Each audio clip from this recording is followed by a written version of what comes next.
नमस्ते बच्चों, my self Jaiswal sir. हम पढ़ रहे हैं class 10th science acid bases and salts. Last class में हमने पीएच के कॉन्सेप्ट्स को देखा था। Now let us do some questions of exercises regarding pH. So exercises. First question of exercises is that a solution turns red litmus blue. A solution turns red litmus blue. The pH is likely to be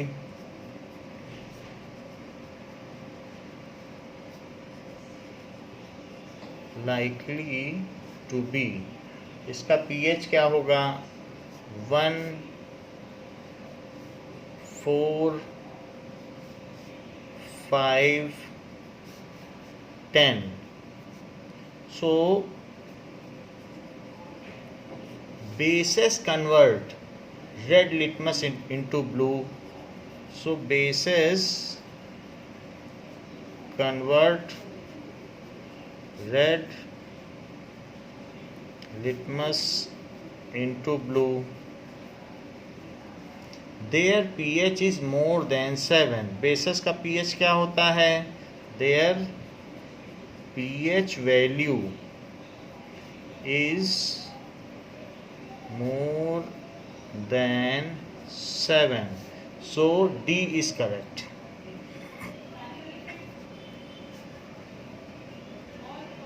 बाकी ये सारे के सारे acids हैं, ये किसी भी red litmus को ब्लू नहीं कर सकते, बल्कि ये ब्लू लिटमस को रेड करेंगे क्योंकि इनका पीएच 7 से कम है।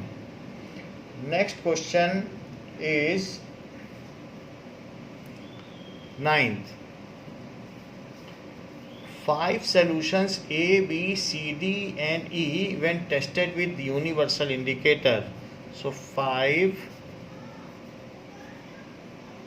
solutions A, B, C, D and E when tested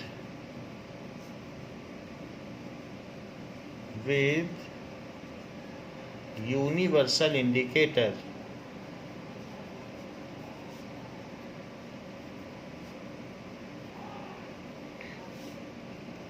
showed pH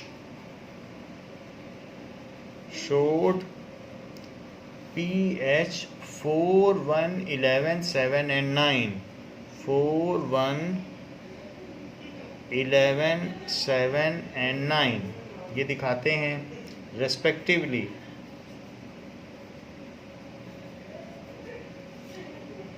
Which solution is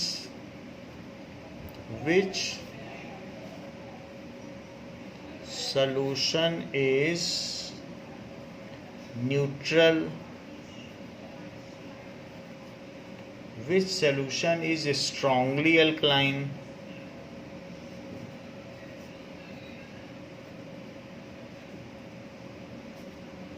Which solution is strongly acidic?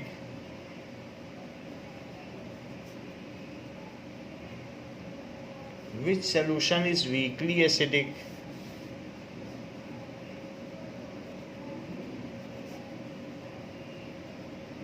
And which solution is weakly alkaline?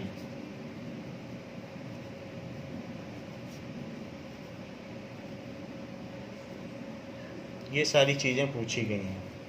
तो यूनिवर्सल इंडिकेटर, इसके बारे में हम देखते हैं। यूनिवर्सल इंडिकेटर एक येलो कलर की strip होती है और इसको जब हम किसी सॉल्यूशन में डालते हैं तो उस पैकेट के बाहर ऐसे कलर्स होते हैं, ये कलर का एक लेबल होता है। तो उसमें universal indicator gives different colour at different pH value. तो हम फिर वो जो भी हमारा सॉल्यूशन में डिप करने के बाद कलर है उससे हम इसको मैच करते हैं कि किससे ये मिल रहा है। सो जिससे भी इसका कलर मिलता है हम जान जाते हैं उस सोल्यूशन का पीएच क्या है और फिर पीएच से जान जाते हैं कि उसकी कंसंट्रेशन क्या है। यूनिवर्सल इंडिकेटर ग्रीन कलर देता है न्यूट्रल में, दैट इज 7 वैल्यू पर पीएच 7 पे ये ग्रीन कलर देता है। स्ट्रॉन्ग एसिडिक सोल्यूशन में ये डीप रेड कलर देता है और स्ट्रॉन्ग अल्कलाइन या स्ट्रॉन्गली बेसिक सोल्यूशन में ये डीप ब्लू कलर देता है। तो इस बुक में जो कलर्स हैं वो थोड़े फेड हैं, लेकिन आपकी टेक्स्ट बुक में वो कलर्स अच्छे हैं। सो लेट अस सी कि how the colours are labelled on the packet of universal indicator.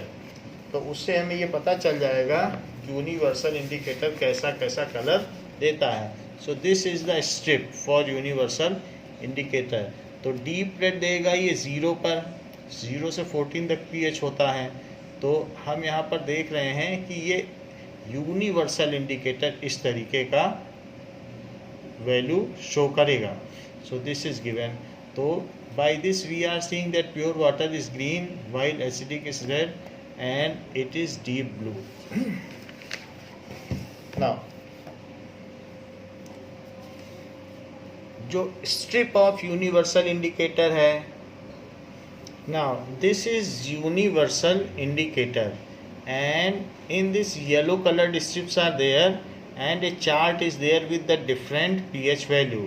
So you can dip this universal indicator and match the color found या change in color of this yellow strip with the given label and find the pH of solution.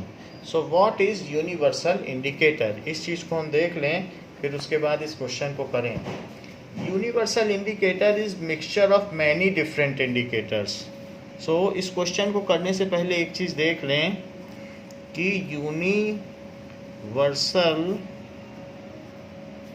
indicator is mixture of many different indicators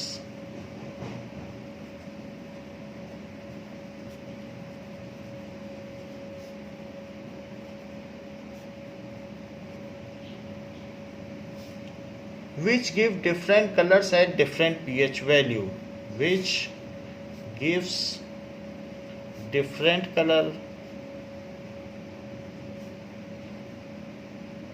at different pH value.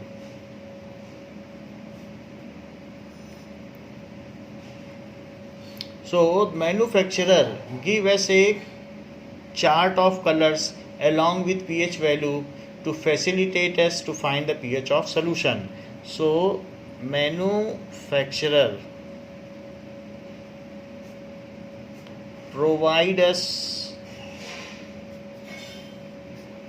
a chart of color along with pH value.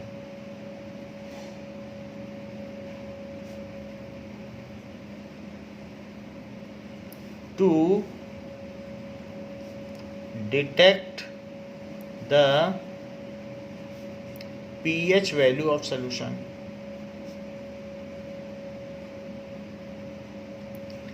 It is yellow colored solution और yellow coloured paper strip. अगर इसको paper में सोक करके dry कर दो तो paper strip yellow colour की होगी, वरना हमने एक वीडियो देखा था उसमें हम पिपेट से डाल रहे थे जिसमें हमने एसिड और बेस को न्यूट्रलाइज किया था, तो येलो कलर का सलूशन भी हो सकता है। It is yellow coloured solution और paper strip, yellow coloured paper strip. तो इस तरीके से हमें यूनिवर्सल इंडिकेटर से पता चल जाता है कि इसकी क्या वैल्यू है। तो यूनिवर्सल इंडिकेटर में ये डिफरेंट कलर्स दिए हैं कि अलग अलग के लिए क्या क्या कलर हैं। 0, 1, 2, 3, 4 में कैसा कैसा कलर आएगा और फिर इसके बाद इसका कैसा कलर चेंज होगा। 9 से ब्लू होना शुरू हो जाएगा और फिर उसके बाद आगे चलते चलते 10 से 14 तक फिर ये नेवी ब्लू और पर्पल और फिर वॉयलेट हो जाएगा।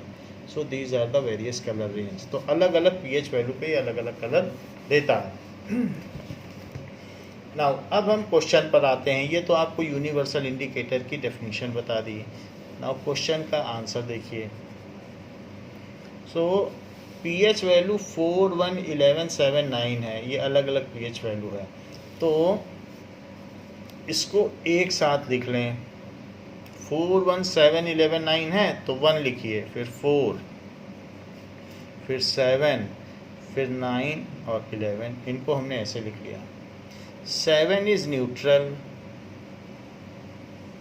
तो 4 ये 4 हो गया, 1 ये बी हो गया, 11 सी, 7 डी एंड ई, तो ये सारी चीज़ें हो गई।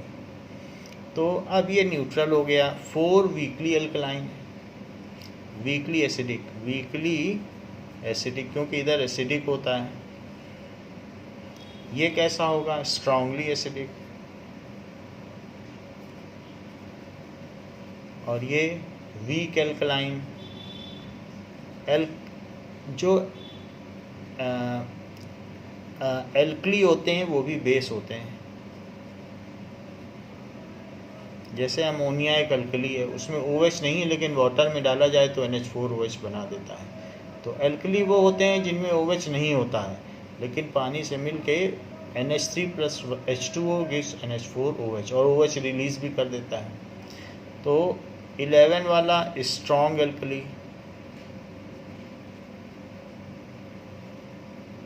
So alkali are those which give OH ion and there are OH ion present। इसको अमेंड कर लीजिए। एल्कली में OH होता है और बेस जो होते हैं उसमें ज़रूरी नहीं कि OH हो भी सकता है, नहीं भी हो सकता है। But in alkali compulsory OH is there, जैसे NaOH, NH4OH या इस तरीके से KOH, ये सब एल्कली हैं। और अमोनिया एल्कली नहीं है, वो सिर्फ बेस है क्योंकि उसमें OH नहीं है। सो एल्कली में OH होता है। तो नाउ वी हैव सीन, यही क्वेश्चन पूछा गया है कि कौन सा सोल्यूशन ये होगा, तो आप लिख दीजिएगा कि डी न्यूट्रल होगा, ए ये होगा, ये इसका आंसर है। तो यही पूछा गया, which solution is strongly acidic, तो आप लिख सकते हैं कि B solution is strongly acidic, which is weakly acidic, which is, ऐसे अलग अलग लिख सकते हैं। Now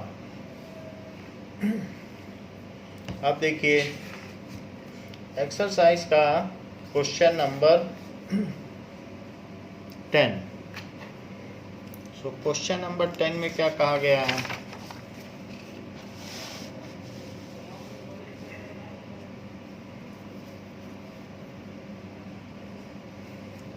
equal lengths of magnesium ribbon are taken in test tube A and B. A और बी में मैग्नीशियम रिबन डाल दिया गया है और इसमें आपने मैग्नीशियम रिबन ऐसे डाल दिया है ऐसे। And first test tube contains hydrochloric acid, इसमें HCl है। And second test tube contains CH3COOH। इस तरीके से दोनों दिया गया है। Now amount and concentration taken are same, दोनों में सेम अमाउंट है और सेम कंसंट्रेशन है। 1 मोल पर लीटर मान लीजिए दोनों में ही है सोल्यूशन। तो इस तरीके का एसिड बनाया गया है। In which test tube more fizzing occurs more vigorously and why. Fizzing का मतलब है जैसे आप कोला या पेप्सी खोलते हैं तो उसमें फिजिंग होता है, जो गैस का निकलना होता है उसको कहते हैं fizzing. So in which test tube if concentration of solution of acid in both, एक है हाइड्रोक्लोरिक एसिड और दूसरा है एसिटिक एसिड, तो अगर दोनों में कंसंट्रेशन सेम है, दोनों में सेम मोल पर लीटर है, then in which fizzing occurs more vigorously. Fizzing का मतलब गैस के बुलबुले। फिजिंग अकर्स मोर विगरसली, बहुत तेजी से होगी, ये बात हमें पता करनी है। While these are magnesium ribbons, ये दोनों Mg के रिबन्स हैं। तो we know strong acid reacts with metal at faster rate. We know that strong acid reacts with metal at faster rate. Faster rate पे रिएक्ट करते हैं and liberate H2 gas as bubbles. तो उसमें से bubbles निकलने लगते हैं, तो H2 गैस के इसमें बबल्स बनेंगे और वो लिबरेट होती रहेगी, धीरे धीरे निकलती रहेगी. So as HCl is stronger acid than acetic acid, so fizzing will occur in first test tube more vigorously. ये A एंड B लिया गया है. As HCl is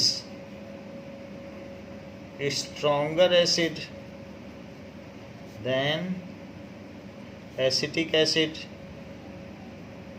so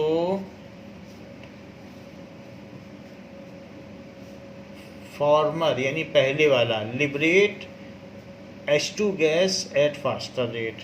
so former यानी पहले वाला, ये है later बाद वाला. former will liberate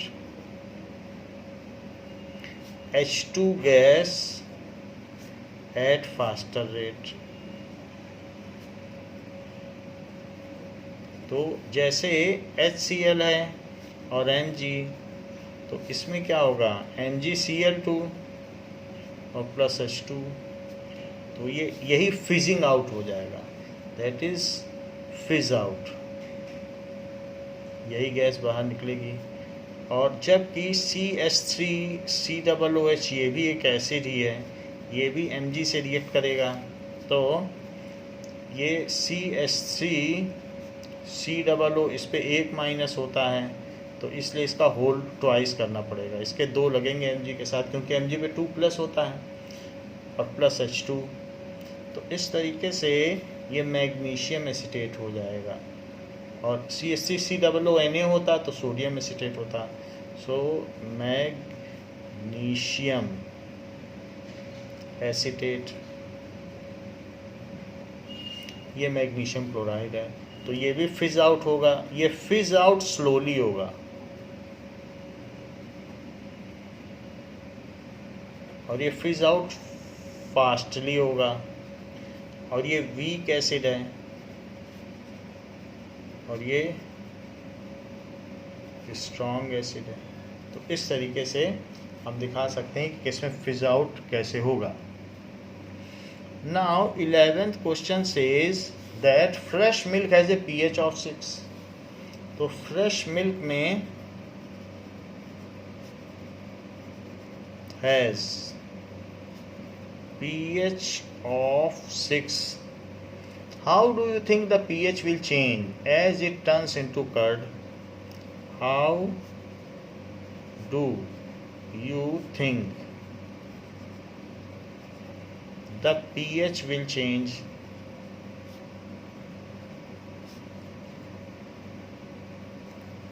as it turns to curd? तो जब ये कर्ड में बदलेगा तो इसके pH में कैसा चेंज आएगा, ये पूछा गया है. So when milk converts into curd, curd sour होता है, then it becomes more acidic. It becomes more acidic, क्योंकि एसिड्स खट्टे होते हैं. So more acidic. More acidic is the solution, lesser is its pH value. More acidic is solution, lesser is its pH value.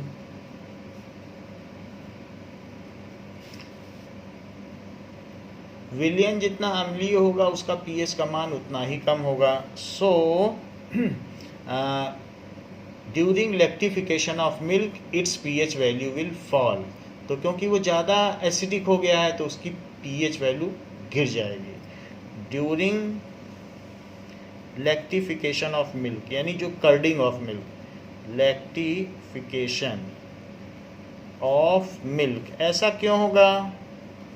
क्योंकि जो lactobacillus bacteria होते हैं वो अपने मुंह से एसिड छोड़ते हैं, तो वही एसिड दही में फैल जाता है और उसको एसिडिक बना देता है. तो इसको लैक्टिफिकेशन को आप चाहें तो कर्डिंग ऑफ मिल्क भी कह सकते हैं. दोनों में से कोई भी नाम ले लें. Lactification of milk its pH will fall. इसकी वैल्यू गिरेगी और कर्ड की pH value will be near about 5. तो उसकी जो पीएच वैल्यू होगी लेस देन 6 होगी, 5 के करीब होगी, approximately equal to 5.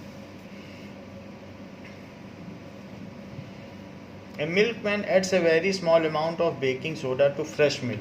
A milkman adds a very small amount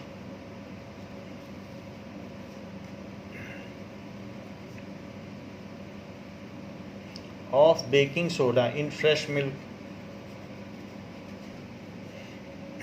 तो वो बेकिंग सोडा डालता है. बेकिंग सोडा क्या होता है? NaHCO3, जो कि बेसिक है. बेसिक ना होता तो HCl से क्यों रिएक्ट करता? एसिड से तो बेस ही रिएक्ट करते हैं. सो इसलिए बेकिंग सोडा ऐड करता है to fresh milk.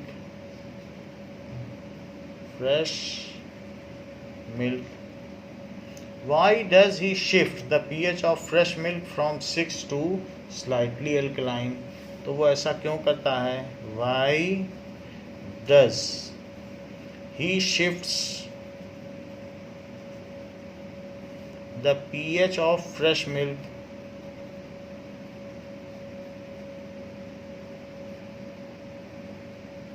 to slightly alkaline?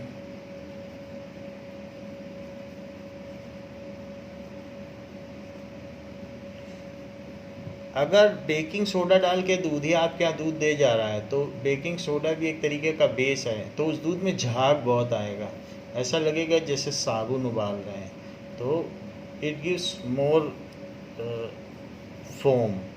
तो सेकंड क्या होगा? Why does this milk take a long time to set a curd? Why does this milk takes a long time to set a curd. तो इसको दही जमने में इसमें देर क्यों लगती है? ये भी पूछा गया है. ना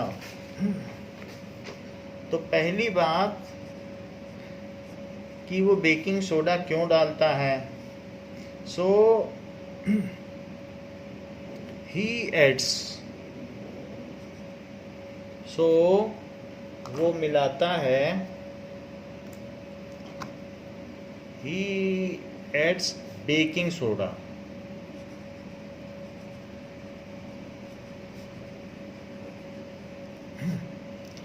That is sodium bicarbonate, NaHCO3 in milk. As baking soda is basic, as baking soda is basic, so it milk makes the milk basic, so it makes the milk को ये बेसिक बना देता है, साबुनी बना देता है. बेसिक. और जो बेस होते हैं उनका पीएच वैल्यू 7 से ऊपर होता है. And shifts pH value of milk above 7, 7 से ऊपर कर देगा, करीब 8 कर देगा. We know that lactobacillus bacteria spoil the milk या proliferate, अपना रिप्रोडक्शन करते हैं in acidic medium. We know that lactobacillus bacteria ये दूध में प्रेजेंट ही रहते हैं. बैक्टीरिया कैन प्रोलिफरेट, अपना उत्पादन करते हैं, रिप्रोडक्शन करते हैं. प्रोलिफरेट या रिप्रोड्यूस या मल्टीप्लाई, जो करना चाहें आप लिखें. इन एसिडिक मीडियम ओनली, वो खुद मल्टीप्लाई होते हैं in acidic medium only. So by shifting the pH and by making the milk basic, milkman prevent these bacteria to proliferate and hence to save the milk from getting spoiled. By making the milk basic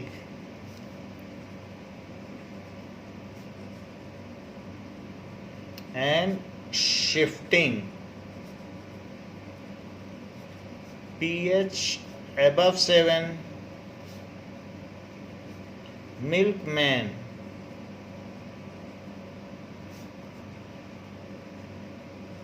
prevents, जो milkman है वो क्या करता है, it prevents the